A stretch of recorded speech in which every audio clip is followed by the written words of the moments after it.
ಮಾನಸಿಕ ವೃದ್ಧನ ಮೇಲೆ ಪೊಲೀಸ್ ಪೇದೆಯೊಬ್ಬ ಅಮಾನವೀಯವಾಗಿ ವರ್ತಿಸಿದಂತಹ ಘಟನೆ ದಕ್ಷಿಣ ಕನ್ನಡ ಜಿಲ್ಲೆಯ ಕಡಬದಲ್ಲಿ ನಡೆದಿದೆ. ಕಡಬ ಜಾತ್ರೆಯ ಪ್ರಯುಕ್ತ ದೇವರ ಮೆರವಣಿಗೆ ಕಡಬಪೇಟೆಯ ಮುಖ್ಯ ರಸ್ತೆಯಲ್ಲಿ ಸಾಗ್ತಾ ಇದ್ದಂತಹ ವೇಳೆ ಈ ಘಟನೆ ನಡೆದಿರುವಂತದ್ದು. ಮಾನಸಿಕ ಅಸ್ವಸ್ಥ ವೃದ್ಧ ವ್ಯಕ್ತಿ ಯಾರಿಗೋ ಬೈತಾ ಕೈಯಲ್ಲಿ ಕಲ್ಲನ್ನ ಹಿಡ್ಕೊಂಡಿದ್ದ ಎನ್ನುವಂತಹ ಕಾರಣಕ್ಕೆ ಆತನನ್ನ ಲಾಠಿಯಿಂದ ಹೊಡೆದು ಬಿರು ಬಿಸಿಲಿನಲ್ಲಿ ನೆಲಕ್ಕೆ ಕೆಡವಿ ಕಾಲಿನಿಂದ ತುಳಿದಿದ್ದು ಇದು ಸ್ಥಳೀಯರ ಆಕ್ರೋಶಕ್ಕೆ ಕಾರಣವಾಗಿದೆ.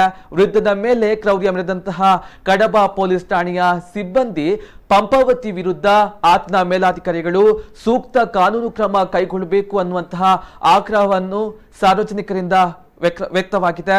ವೃದ್ಧ ಹಾಗೂ ಮಾನಸಿಕ ಎನ್ನುವ ಸೌಜನ್ಯವನ್ನ ತೋರಿಸದ ಈ ಕಾನ್ಸ್ಟೇಬಲ್ ಮೇಲೆ ಕ್ರಮ ಕೈಗೊಳ್ಳಬೇಕೆಂಬ ಆಗ್ರಹ ಸಾಮಾಜಿಕ ಜಾಲತಾಣಗಳಿಂದಲೂ ಕೇಳಿ ಬರಲಾರಂಭಿಸಿದೆ.